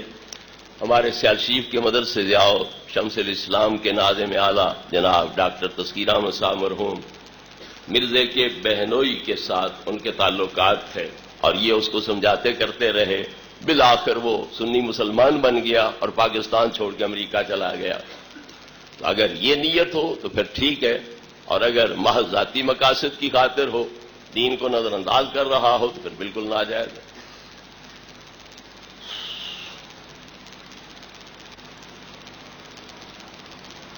کیا مرزے کو گالی دینے کا ثواب ملے گا؟ گالیاں اگر آپ مرزے کو دے سکتے ہیں تو مرزے آپ کے پیاروں کو بھی دے سکتے ہیں۔ لا تسبوا الذین یدعون من دون اللہ فیسبوا اللہ عدوا بغیر علم۔ اللہ فرماتا ہے کہ لوگوں کے جھوٹے خداؤں کو گالیاں نہ دو، ورنہ وہ چڑھ کے تمہارے سچے خدا کو گالیاں دینے لگ جائیں گے۔ اس لیے گالی دینا کو مسلمان کا شیوا نہیں ہے۔ دلائل سے بات کرو، دلائل سے رد کرنا چاہیے۔ گالی دینے سے الٹا شدید رد عمل ہوگا، تمہارے بزرگ بھی لپیٹ میں آئیں گے اور وہ بھی الٹا پکے ہوں گے۔ تو اگر دلائل کی زبان استعمال کرو گے تو ہو سکتا ہے وہ تمہاری طرف مائل ہو جائیں۔ میرے بارے میں تاثر یہی ہے کہ یہ بڑا نرم بات کرتا ہے، تو سختی نہیں کرتا بے دینوں پر۔ تو اس کا اثر جو میں نے محسوس کیا ہے وہ یہی ہے کہ جہاں تقریر ہوتی ہے تو اگر وہ ہمارے عقیدے پر نہیں آتے ہیں تو کم از کم ان کا تشدد ضرور ختم ہو جاتا ہے۔ وہاں بچرا میں ایک دفعہ جلسہ تھا جمعے کے موقع پر، تو درمیان میں چھوٹی سی گلی گزرتی تھی، ایک طرف دیوبندی حضرات کی مسجد تھی، دوسری طرف ہماری۔ جمعے کے موقع پر تقریر ہونی تھی، تو دیوبندیوں نے کہا کہ اگر جمعے کے بعد کرا دو تو اچھی بات ہے، ہم بھی سن لیں گے، نہیں تو ہم اپنے کی سن رہے ہوں گے، تم اپنوں کی، تو شور رہے گا، سمجھ کوئی نہیں آئے گی۔ ہمارے ساتھیوں نے کہا ٹھیک ہے، ہم اسی طرح کر لیتے ہیں۔ تو جمعے کے بعد تقریر ہوئی، وہ کچھ اپنی مسجد کو ہماری مسجد میں بیٹھ کے سنتے رہے۔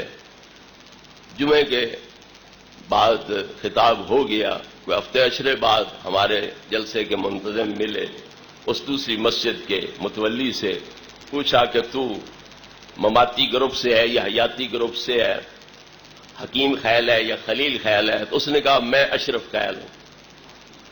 اشرف تمہارا سنا کوئی نہیں آج تک، تو وہ اشرف خیل کیسے بن گئے تم؟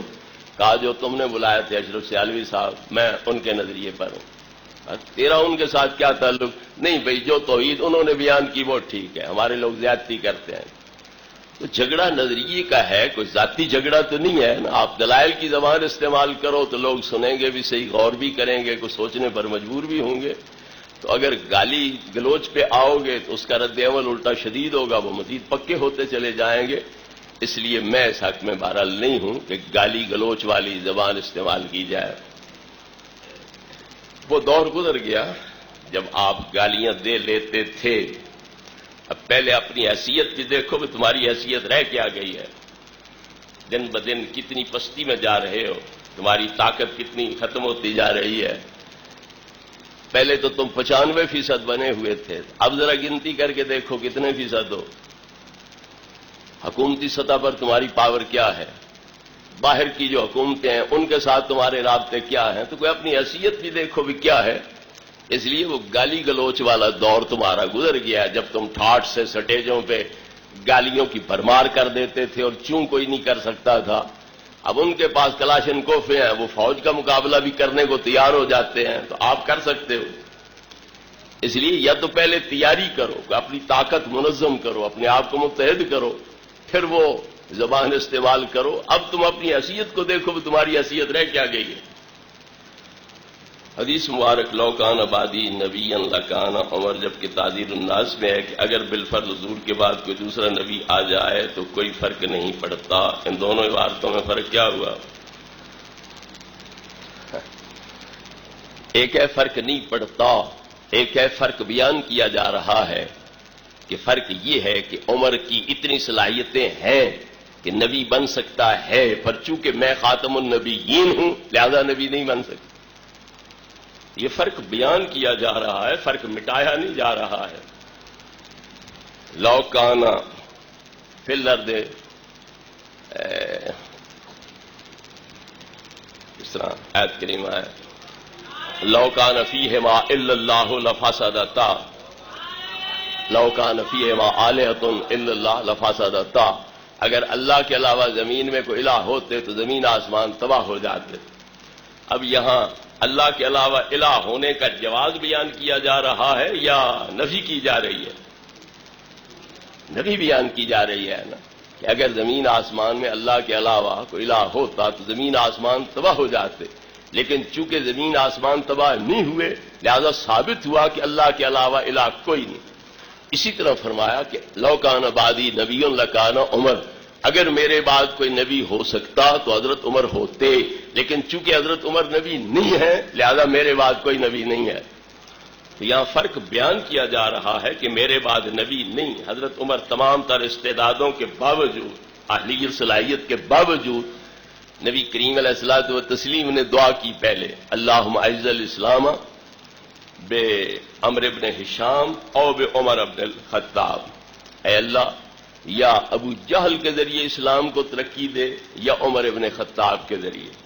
اللہ نے فرمایا ابو جہل کا نام کاٹ دو، دعا سے نکال دو، صرف عمر کے لیے کہو۔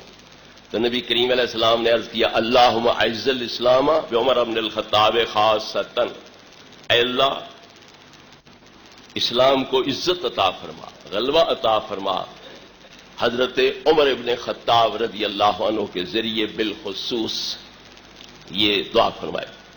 تو اللہ رب العزت کی نگاہ الوہیت میں اور نبی کریم علیہ الصلوۃ والتسلیم کی نگاہ نبوت میں حضرت عمر کا مقام یہ ہے کہ اسلام کے غلبے کے لیے، اسلام کی عزت کے لیے، اس کی اشاعت ترویج کے لیے حضرت عمر کا اسلام پہ آنا ضروری ہے، تب اسلام ترقی کر سکے گا عالم اسباب کے لحاظ سے۔ لیکن اتنی بڑی شان والا عمر کہ اللہ کی نگاہ میں، نبی پاک کی نگاہ میں جس کا ایمان اسلام پہ آنا دین کی ترقی کا ضامن ہے، تو وہ صلاحیتیں ہونے کے باوجود جب نبی نہیں بن سکتا ہے تو جس نے اسلام کو تباہ کرنا ہے وہ نبوت کا دعوے دار کیسے بن سکتا ہے؟ مرزا جی کے نبی بننے کا فائدہ کیا ہوا؟ جنہوں نے مرزے کو نہ مانا وہ کافر قرار دیے گئے، وہ سارے کافر ہیں، باقی مسلمان تو ویسے کافر بن گئے۔ اب جو مرزے کو ماننے والے تھے وہ دو گروپ بن گئے، قادیانی اور لاہوری۔ تو قادیانیوں کے نزدیک لاہوری کافر ہیں، لاہوریوں کے نزدیک وہ کافر، تو آپس میں بھی ایک دوسرے کی تکفیر، تو بچا کیا؟ تو کیا ایسا بندہ نبی بن سکتا ہے جو اسلام کی تباہی کا موجب ہو؟ اگلے مسلمانوں کو بھی کافر بنا دیا اور جنہوں نے مانا اسے وہ بھی ایک دوسرے کو کافر مانتے ہیں، تو اسلام رہ کہاں گیا؟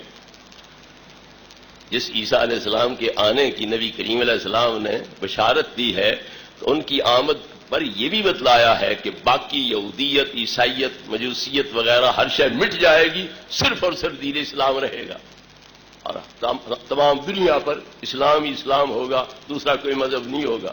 مگر مرزے کی آمد پر ساری دنیا پر کفر ہی کفر ہو گیا، اسلام کا نام و نشان ہی کوئی نہ رہا، پھر یہ مسیح موعود کیسے ہو سکتا ہے؟ تو بہرحال تحذیر الناس کی عبارت اور اس میں بہت بڑا فرق ہے۔ یہاں نبی کریم علیہ الصلوۃ والتسلیم نفی فرما رہے ہیں کہ اگر میرے بعد کوئی نبی آ سکتا تو عمر ابن خطاب نبی ہوتے، لیکن چونکہ وہ بھی نبی نہیں ہے باوجود تمام تر صلاحیتوں استعدادوں کے، تو پھر اور کون نبی ہو سکتا ہے؟ تو یہ استدلال کے انداز میں نبی کریم علیہ الصلوۃ والتسلیم نے اپنے بعد نبی کی نفی کی ہے کہ عمر فاروق میں صلاحیتیں ہیں نبی ہونے کی، پر جب میں خاتم النبیین ہوں اس لیے یہ نبی نہیں بن سکتے، پھر اور کیسے کوئی نبی بن سکتا ہے؟ جی پانچ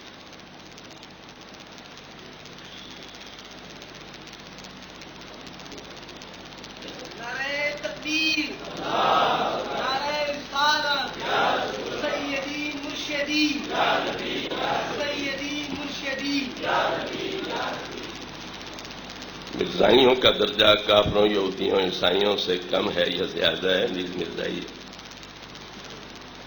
استاد سے دنیاوی تعلیم لینا کیسے ہے؟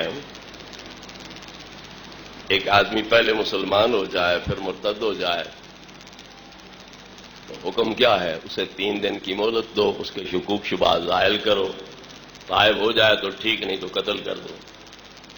لیکن ایک عیسائی رہے لیکن کہے میں تمہاری رعیت بن کے رہتا ہوں، ٹیکس دیتا ہوں، تم اس کے جان کے محافظ ہو، عزت کے محافظ ہو، مال کے محافظ ہو، اس کے ساتھ چھیڑ چھاڑ نہیں کر سکتے، تو پھر برا کون ہوا؟ عیسائی ہوا یا یہ مرتد جو ہے یہ برا ہوا؟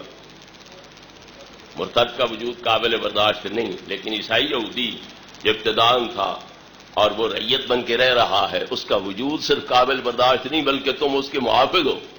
اگر اس کی چوری ہوتی ہے، اس کے اوپر کوئی زیادتی ہوتی ہے، تو اسی طرح تمہیں بدلہ اس کا لینا ہوگا، جس طرح کہ مسلمان کی چوری ہو جائے یا اس کے ساتھ کوئی زیادتی کرے تو تم بدلہ لینے کے پابند ہو، اسی طرح۔ تو پتہ چلا کہ یہ لوگ تمام یہودیوں عیسائیوں کی نسبت بھی بدتر کافر ہیں۔ باقی رہ گیا مرزائی استاد سے دنیاوی تعلیم لینا، تو بری صحبت کا بڑا برا اثر ہوتا ہے اور فوری اثر ہوتا ہے۔ پھر استاد کا جو نقش ہے عظمت کا، وہ شاگرد کے دل دماغ پر گہرا ہو جاتا ہے، وہ زیادہ متاثر ہو سکتا ہے، اس لیے بالکل یہ صورت جائز نہیں ہے۔ نبی کریم علیہ الصلوۃ والتسلیم فرماتے ہیں کہ نیک صحبت کی مثال کیسے ہے؟ جیسے بندہ عطار کی دکان میں جا بیٹھے، عطار کی دکان میں جا بیٹھے گا تو یا وہ اسے مفت میں اپنی دکان کی تشہیر کے لیے کوئی شیشی خوشبو کی دے دے گا، یا اس کے پلے پیسے ہوں گے تو لے لے گا، لیکن نہ اس نے دی نہ اس نے خریدی، پر جتنی دیر بیٹھے گا اس کی خوشبو سے فائدہ اٹھاتا رہے گا، مگر وہ ہولے ہولے آہستہ آہستہ بینی بینی خوشبو اس تک پہنچے گی اور بڑی دیر کے بعد جا کر اس کا دماغ جو ہے وہ تازگی محسوس کرے گا۔ لیکن لوہار کی دکان پر جا کے کوئی بیٹھے اور وہ لوہے کو آگ میں تپا رہا ہو، پھر اسے سندان پہ ہتھوڑے مار رہا ہو، ڈھال رہا ہو، تو وہ کوئلے ڈالے گا بھٹی میں تو شرارے اڑیں گے، لوہے کو سندان پہ رکھ کے تھوڑے مارے گا تو شرارے اڑیں گے، جلد جلے گی، کپڑے جلیں گے، اور جو دھواں نکلے گا بھٹی سے اس سے اس کا دماغ معوف ہو کے رہ جائے گا، تو فوری طور پر اس کی جلد بھی متاثر ہوگی، کپڑے بھی متاثر ہوں گے، دماغ بھی متاثر ہوگا۔ تو جس طرح وہ بھٹی کی آگ فوری اثر انداز ہوتی ہے اور خوشبو جو ہے عطار کی دکان کی وہ ہولے ہولے اثر کرتی ہے، اسی طرح بری صحبت جلدی بگاڑ پیدا کرتی ہے، اچھی صحبت دیر سے جا کے اثر انداز ہوتی ہے۔ اس لیے ایسی بری صحبتوں سے احتراز اجتناب جو ہے وہ لازم اور ضروری ہے، اور خاص طور پر استاد کا جو ایک مقام بن جاتا ہے، اس کے تحت پھر شاگرد اس کے تابع اپنے آپ کو سمجھنے لگ جاتا ہے کہ میرا استاد اتنا لائق ہے، ذہین ہے، دانا ہے، تو پھر یہ اس طریقے پر ہے تو میں بھی اسی طریقے پر کیوں نہ چلوں۔ اس لیے قطعاً ایسے لوگوں کو استاد نہیں بنانا چاہیے جہاں تک ممکن ہو۔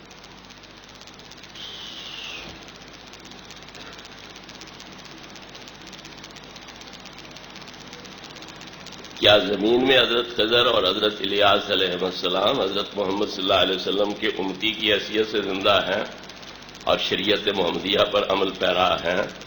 حضرت محمد صلی اللہ علیہ وسلم کے خاتم النبیین ہونے کی اصطلاحی وضاحت فرماویں۔ اصطلاح سے پتہ نہیں آپ کی مراد کیا ہے؟ اللہ تبارک و تعالی نے وعدہ لیا تھا تمام پیغمبروں سے کہ جب میرا یہ نبی تمہارے پاس آئے تو تمہیں ایمان لانا ہوگا، ان کے دین کی مدد کرنا ہوگی۔ ٹھیک ہے غلط ہے؟ تو جب اللہ نے وعدہ لیا اور انہوں نے وعدہ دیا تو کیا خیال ہے پیغمبروں نے اللہ سے جو وعدہ کیا تھا وہ پورا کوئی نہیں کیا ہوگا؟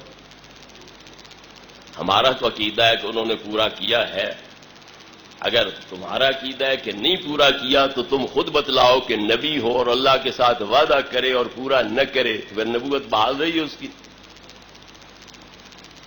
تو نبی ہو کر وہ کیوں نہیں کرے گا اللہ رب العزت کے ساتھ کیے ہوئے وعدے کو پورا؟ وہ ہر حال وعدہ پورا کرے گا۔ ہر سال حضرت خضر حضرت الیاس یہ حج کرتے ہیں، حج میں اکٹھے ہوتے ہیں، ایک دوسرے کا حلق کرتے ہیں، دوسرے حجاموں سے نہیں کراتے، آپس میں ایک دوسرے کا حلق کرتے ہیں، تو نبی پاک کی شریعت کے مطابق عمل کرتے ہیں، اور نبی کریم علیہ الصلوۃ والتسلیم کی امت کے جو مدبرات امر ولی ہیں ان کے اور نبی پاک کے درمیان سفارت کا عہدہ اس وقت حضرت خضر کے پاس ہے۔ حضور پیر پٹھان حضرت شاہ سلیمان توسیع رضی اللہ تعالیٰ عنہ کے پاس حضرت خضر تشریف لے آئے، کوڑے سے بنے ہوئے تھے، ہاتھ میں عصا لیا ہوا تھا، تو دور سے آئے تو آپ نے مصلی پر جگہ خالی کر دی، بیٹھے ریاض نیاز کی کوئی باتیں کرتے رہے۔ جب اٹھ کے جانے لگے تو آپ نے فرمایا لوگ خضر کی تلاش میں رہتے ہیں، یہ خضر جا رہے ہیں۔ دوڑے لوگ کہ حضرت خضر ہیں، ملاقات کریں، دستبوسی کا شرف حاصل کریں، تو وہ غائب ہو گئے۔ حضور پیر سیال خواجہ شمس العارفین رضی اللہ تعالیٰ عنہ وہ بیٹھے رہے آپ کے پاس، حضور پیر پٹھان کے پاس، وہ نہ گئے۔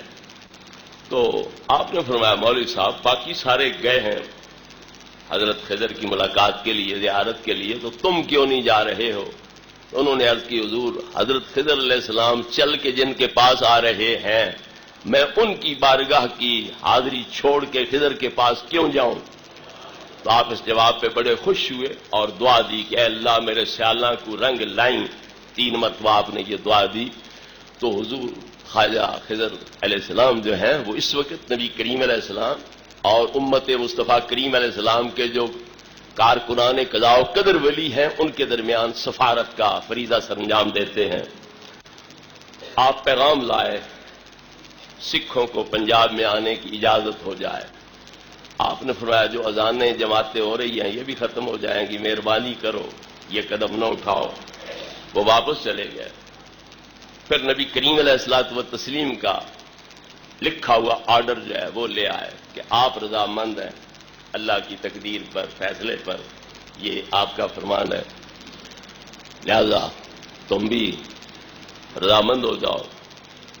تو انہوں نے پھر معذرت کی کہ نہیں، مہربانی کرو اس فیصلے کو تبدیل کرو، ہمیں نہیں اذانیں دینے دیں گے، نمازیں نہیں پڑھنے دیں گے، بڑی ضدی قوم ہے، درم قوم ہے۔ تو اس طرح اللہ رب العزت کی طرف سے پھر یہ پیغام پہنچایا گیا کہ اللہ فرما رہا ہے۔ تو کہا ٹھیک ہے، مالک ہے، جس طرح اس کی مرضی ہو، میں کیا کر سکتا ہوں۔ تو بہرحال مشائخ کی یہ روایات جو ہیں ان سے یہ ثابت ہے، اور اسی لیے تمام مشائخ صوفیہ جو ہیں ان کا اس بات پر اتفاق ہے کہ حضرت خضر علیہ السلام زندہ ہیں اور وہ اس طرح سفارت کا جو ہے کام وہ سر انجام دے رہے ہیں۔ تو یقیناً انہوں نے اللہ رب العزت کا وہ وعدہ پورا کیا ہوا ہے، اور نبی کریم علیہ السلام کے ساتھ ان کی ہر وقت بات چیت ہوتی رہتی ہے، ملاقات کا شرف حاصل کرتے رہتے ہیں اور آپ کے حکموں کی تعمیل کرتے رہتے ہیں۔ تو اس لیے اس شبے میں پڑھنے کی کوئی گنجائش نہیں ہے کہ پتہ نہیں انہوں نے وہ عہد نبھایا کہ نہیں نبھایا۔ ایک پیغمبر کے بارے میں یہ کیسے توقع کی جا سکتی ہے کہ اللہ کا وعدہ پورا نہ کیا انہوں نے؟ جی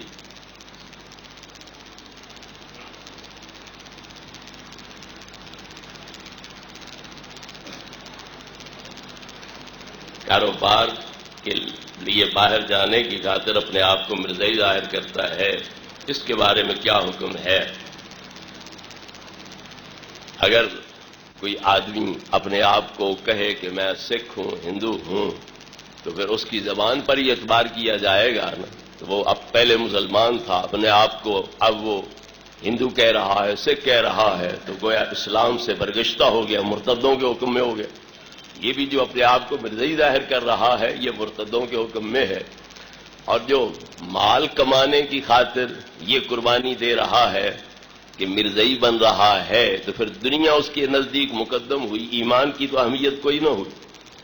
تو جس کو دنیا ایمان سے پیاری ہے تو پھر اس کے اسلام کے بارے میں بحث کرنے کی ضرورت ہی کیا ہے؟ وہ دنیا کا پجاری ہے، اللہ رب العزت کا پجاری نہیں ہے، وہ دنیا کا غلام ہے، نبی پاک کا غلام نہیں ہے، تو اس کے اسلام کا تصور ہی کیسے کیا جا سکتا ہے؟ ایسا آدمی بہرحال جس طرح اپنے آپ کو ظاہر کر رہا ہے اسی طرح ہوگا۔ الا من اکرہ وقلبہ مطمئن بالایمان، اگر ایک بندے کے سر پہ تلوار لے کے کوئی کھڑا ہو جائے کہ کلمہ کفریہ زبان سے نکال، نہیں تو ہم قتل کرتے ہیں، پھر بھی وہ کلمہ کفریہ نہ نکالے زبان سے، کہے جان جا سکتی ہے میں کلمہ کفریہ زبان سے نہیں نکالتا، وہ عظیم ترین شہداء میں شمار ہوگا، کیونکہ وہ اسلام کی خاطر جان دے رہا ہے۔ لیکن اگر وہ ایسی مجبوری کی حالت میں کلمہ کفریہ زبان پہ جاری کرتا ہے وَقَلْبُهُ مُطْمَئِنٌ بِالْإِيمَانِ، اور اس کا دل ایمان سے مطمئن ہے، تو پھر وہ مومن رہے گا۔ لیکن اگر مار پٹائی کا خطرہ ہو، چابک وغیرہ ماریں گے، تھپڑ ماریں گے، مکے ماریں گے، لاتیں ماریں گے، ایسا خطرہ ہو تو پھر کلمہ کفریہ بندہ زبان سے نہیں نکال سکتا. جان جانے کا خطرہ ہو تو اس صورت میں رخصت کے درجے میں ہے کہ کلمہ کفریہ زبان پر لایا جا سکتا ہے بشرطے کہ دل میں تصدیق قائم ہو. لیکن قتل کا خوف نہ ہو، صرف مالی منفعت کی خاطر بندہ کفریہ کلمہ زبان پہ جاری کرے تو پھر اس کے کافر ہونے میں کیا شک و شبہ ہو سکتا ہے.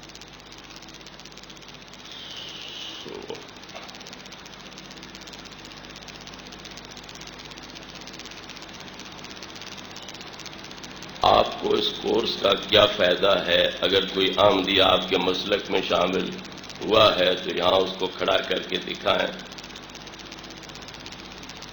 ہمارا دعویٰ ہے کہ لکھے آگے کہاں بہرحال اس کورس کا فائدہ کیا ہے؟ کوئی آمدی مسلمان ہوا ہے تو پھر کھڑا کر کے بتلائیں. تو صرف آمدیوں کو مسلمان کرنا ہی فائدہ ہے، اپنے بندوں کو پکا کرنا فائدہ کوئی نہیں. ہم اپنے بندوں کو سمجھائیں کہ ہمارا نظریہ برحق ہے، اس پر قرآن کے دلائل شواہد موجود ہیں، حدیث کے دلائل موجود ہیں، اجماع اس کے حق میں شاہد ہے. اپنے بندوں کو پکا کریں، یہ فائدہ کوئی نہیں. تو کوئی آمدی مسلمان ہو تو اچھی بات ہے، لیکن اگر نہیں ہوتے ہیں تو ہم سمجھائیں کوئی نہ لوگوں کو کہ ان مرزائیوں میں اور ہمارے اندر کیا فرق ہے اور ہمارے اس مذہب کی حقانیت کے دلائل کیا ہیں. اس لیے ہمارا فرض بنتا ہے کہ ہم اپنے لوگوں کو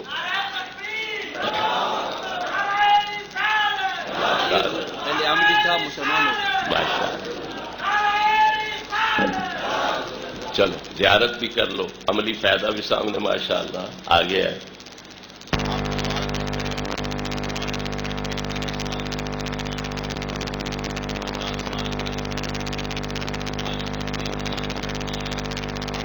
اہدنا الصراط المستقیم پڑھ رہا ہے، کوئی 70 سال کا ہے تو اہدنا الصراط المستقیم پڑھ رہا ہے، تو کیا مقصد ہے اس کا کہ اے اللہ ہمیں صراط مستقیم پہ پکا رکھ، ثابت قدم رکھ. تو صراط مستقیم پہ پکا رہنے کی اہمیت کوئی نہیں. تو کیوں ہر نماز میں، فرضوں میں، وطروں میں، سنتوں میں، نفلوں میں اہدنا الصراط المستقیم اہدنا الصراط المستقیم کیوں کہہ رہے ہو؟ تو پتہ چلا کہ صراط مستقیم پہ ثابت قدم رہنا ایک بہت بڑا اہم مقصد ہے. تو لہذا اگر کوئی دوسرے آئے اس مسلک پر تو الحمدللہ بڑی اچھی بات ہے، لیکن اگر کوئی نہیں آتے ہیں تو جو اپنے ہیں ان کو بھی تو پکا رکھنا ضروری ہے. یہ جو لوگ مرزائی بنے ہیں، یہ کوئی امریکہ سے آئے تھے یا افریقہ سے آئے تھے، آسٹریلیا سے آئے تھے، چین سے آئے تھے، کہاں سے؟ یہیں کے لوگ دھوکے کا شکار ہوئے اور وہ مرزا کے جال میں پھنس گئے.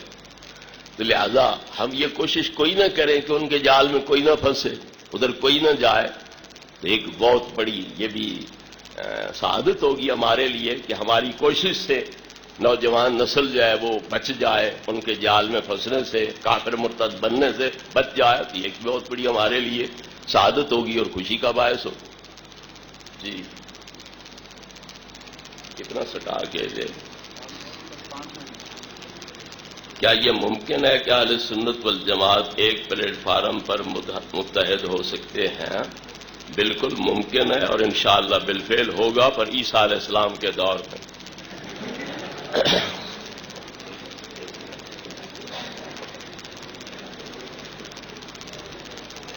اگر کوئی مرزائی ملے اس کو دعوت اسلام دیں، دلائل کے ساتھ وہ نہ مانے تو اس کو قتل کر دینا چاہیے. اگر اسلامی حکومت ہو اور ملکی سطح پر ان کے ساتھ یہ کیا جائے سلسلہ تو پھر قتل کرنا جائز ہے. عوام قانون ہاتھ میں لیں تو یہ پھر فساد کا موجب بنے گا، اس لیے عام لوگوں کو یہ حق حاصل نہیں ہے.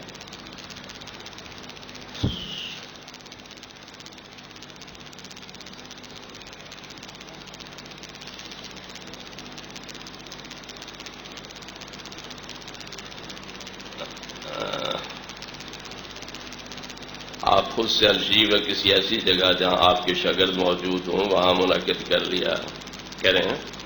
یہ قادیانیت، وہابیت، دیوبندیت والے کورس کے بارے میں حضرت فرما رہے ہیں کہ آپ خود جو ہے وہ کسی جگہ یہ کوشش کر لیا کریں، شیخ الحدیث مل کر ایک بورڈ بنائیں، دوسرے علماء کرام کو سختی سے کہا جائے ہر ضلع یا ڈویژن میں ایسے پروگرام منعقد کیے جائیں۔ جہاں منت کوئی نہیں مانتا وہاں سختی کرنے کی جرت کون کر سکتا ہے؟ یہ کسی گھر والے کا بخت بیدار ہو نا، تو چھوٹا بات کرے تو بڑا مان لیتا ہے، بڑا کرے چھوٹے مان لیتے ہیں۔ جب بخت ساتھ چھوڑ جائے تو کسی کی بات دوسرے کو برداشت ہوتی کوئی نہیں۔ تو ہمارے بھی ذرا بخت زوال پذیر ہیں، دعا کرو اللہ ہمارا بخت بحال کرے، تو پھر ہم ایک دوسرے کی باتیں سنیں گے بھی صحیح، غور بھی کریں گے، مانیں گے بھی صحیح، اکٹھے بھی ہو جائیں گے۔ فی الحال کوئی ذرا بختوں میں تبدیلی آئی ہوئی ہے، زوال پذیر ہے، دعا کرو اللہ رب العزت یہ ہمارا جو منحوس وقت آ گیا ہے اسے دور فرمائے، کوئی نیک وقتی والا پیریڈ جو ہے ہمیں نصیب ہو جائے۔ آخر دعوات